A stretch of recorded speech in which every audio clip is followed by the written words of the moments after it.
Hi friends, मैं Shiv sir एक बार फिर से आप लोग का बहुत बहुत स्वागत करना अपने YouTube channel gain knowledge technical में। फ्रेंड्स, आज मैं मेजरमेंट चैप्टर से ही कुछ टॉपिक बच गए थे, उसको आज मैं क्लियर कर देता हूं। उसके बाद मैं आपको कल से अगले चैप्टर में ले जाऊंगा। तो फ्रेंड्स, टॉपिक पे आने से पहले मैं आप लोगों से आग्रह करता हूं कि अगर अभी तक आप लोगों ने हमारे यूट्यूब चैनल को सब्सक्राइब नहीं किया है तो जल्द से जल्द सब्सक्राइब करें और सब्सक्राइब बटन के बगल में जो हमारा बेल आइकन का घंटी होता है उस घंटी को आप जो है प्रेस करें और वहां पे जो नोटिफिकेशन का आता है उसको ऑल कर लें ताकि मैं जो भी वीडियो डालूं वो आप तक सबसे पहले पहुंचे। तो फ्रेंड्स, अपने आपके स्क्रीन पर ये दिखाई दे रहे हैं, देखिए सिंपल मेजरिंग इंस्ट्रूमेंट लिखे हुए हैं, जिसमें हम लोग जो यूज करते हैं वो स्टील रूल यूज करते हैं वर्कशॉप में मेजर करने के लिए। ये हमारा डायरेक्ट मेजरिंग इंस्ट्रूमेंट कहलाता है, ये आपको ध्यान में रखना है। अब फ्रेंड्स, जान लेना है कि स्टील रूल बना किसका होता है। तो स्टील रूल आपका स्टेनलेस स्टील का बना होता है। अब जानना है कि स्टील रूल का हमारा जो लिस्ट काउंट होता है वो कितना होता है। तो स्टील रूल का जो लिस्ट काउंट आप देखिएगा स्टील रूल में, तो उसमें जो ग्रेडेशन किया हुआ रहता है वो दो सिस्टम में रहता है। एक सिस्टम जिसको हम ब्रिटिश सिस्टम कहते हैं, दूसरा हमारा मीट्रिक सिस्टम आता है। तो ब्रिटिश सिस्टम में जो ग्रेडेशन किया हुआ रहता है वो इंच में रहता है और मीट्रिक सिस्टम में जो ग्रेडेशन किया हुआ रहता है वो मेरा मिलीमीटर में रहता है। अब ब्रिटिश सिस्टम में हम जानेंगे कि इसका लिस्ट काउंट कितना होता है। लिस्ट काउंट का मतलब होता है, इसको हम हिंदी में अल्प तक माप कहते हैं, मतलब न्यूनतम माप, कम से कम हम कितना मेजरमेंट इससे ले सकते हैं।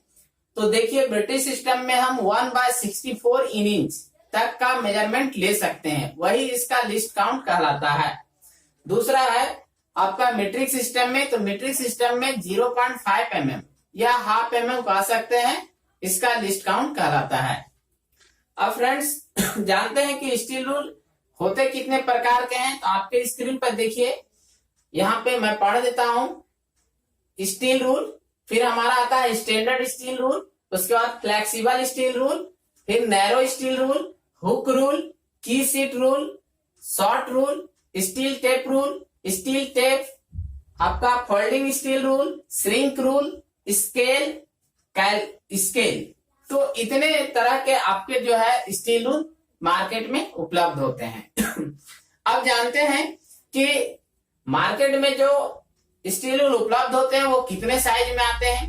तो देखिए, न्यूनतम आपका 6 इंच, 12 इंच, 15 इंच, इस तरह के साइज में आपको उपलब्ध होते हैं। अब फ्रेंड्स, हम जानेंगे कि जो इसमें से इतने स्टील रूल है, तो कुछ जो है मेन स्टील रूल जो हम लोग यूज करते हैं उसके बारे में मैं डिस्कस कर देता हूं। जैसे हमारा स्टैंडर्ड स्टील रूल जो होता है वो स्टील रूल जैसा ही होता है, इसमें ज्यादा डिफरेंस नहीं होता है।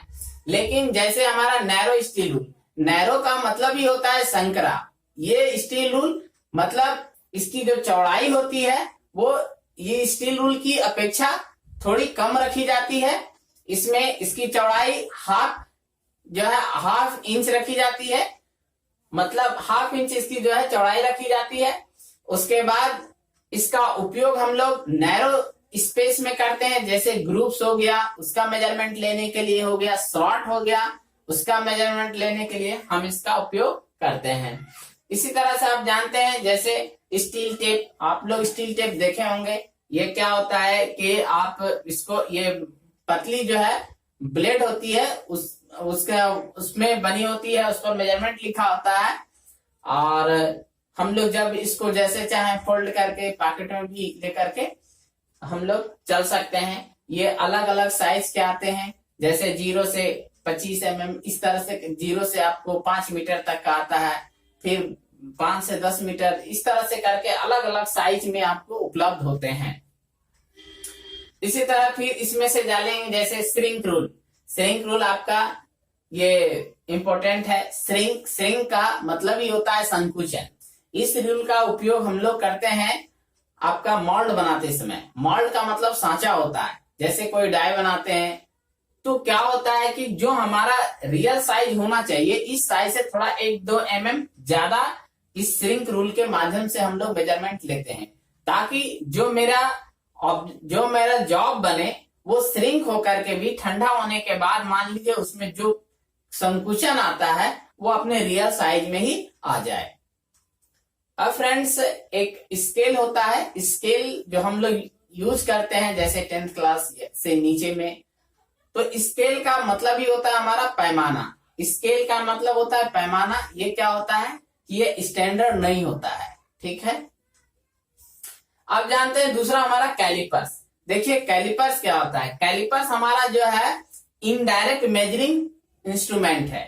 स्टील रूल मेरा क्या था, डायरेक्ट मेजरिंग इंस्ट्रूमेंट, और ये हमारा कैलिपर क्या है, तो इनडायरेक्ट मेजरिंग इंस्ट्रूमेंट है। मतलब हम कैलिपर्स के द्वारा जो मेजरमेंट लेंगे वो हम डायरेक्ट जो है रीड करके नहीं बता सकते हैं। रीडिंग लेने के लिए हमको स्टील रूल की सहायता लेनी होगी।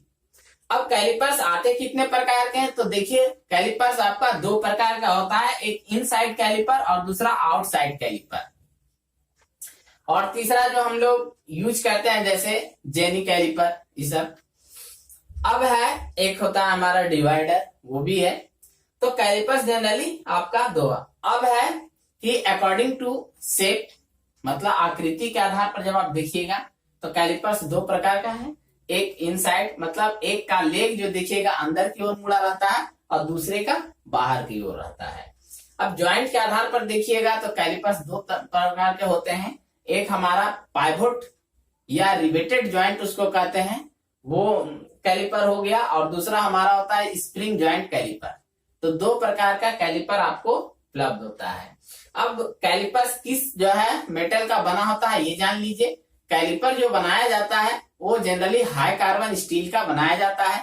कभी कभी विशेष परिस्थिति में माइल्ड स्टील का भी कैलिपर बनाए जाते हैं, लेकिन माइल्ड स्टील का जो कैलिपर बनाते हैं तब उसका जो गेजिंग पॉइंट होता है उस गेजिंग पॉइंट को हम लोग केस हार्डन कर लेते हैं। अब केस हार्डन क्या है, आपके अंदर आपके मन में ये सवाल उठेगा, तो देखिए केस हार्डन एक हीट ट्रीटमेंट प्रोसेस है जिसको मैं अगले वीडियो में डिफाइन करूंगा। इसी तरह से है आपका, अगर आप जो है कैलिपर्स को हाई कार्बन स्टील का बनाते हैं तो उसके गेजिंग पॉइंट को आपको जो है हार्डन टेम्पर कर लेना होगा, ताकि हार्डन टेम्पर से फायदा ये होता है कि जब हम किसी मेटल के ऊपर मार्किंग करें, निशान बनावे, तो वो घिसे नहीं। तो घिसने से बचाने के लिए हम लोग हार्डन टेम्पर कर लेते हैं।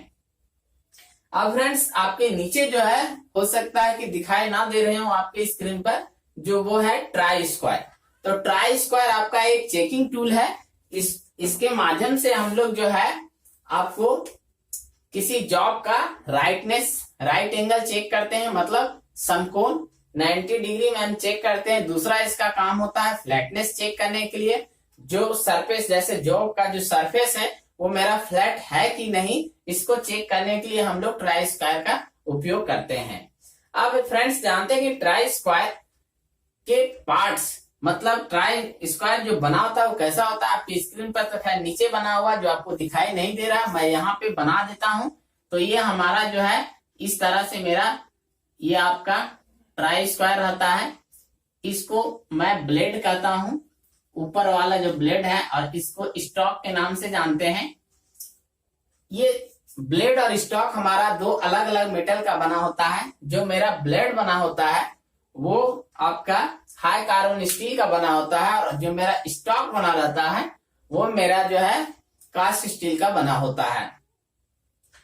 अब है कि ट्राई स्क्वायर का साइज कहां से कहां तक ले आता है, ये बराबर जो है परीक्षा में पूछी जाती है, इसलिए मैं आपको बता देता हूं कि ट्राई स्क्वायर का जो साइज है ब्लेड के एक एंड से दूसरे एंड, मतलब एक सिरे से दूसरे सिरे की बीच की जो दूरी होती है वही उस जो है ट्राई स्क्वायर की साइज कहलाती है। ट्राई स्क्वायर अलग अलग साइज के आते हैं जो मार्केट में उपलब्ध होते हैं। ट्राई स्क्वायर का उपयोग कारपेंट्री सेक्शन में भी होता है।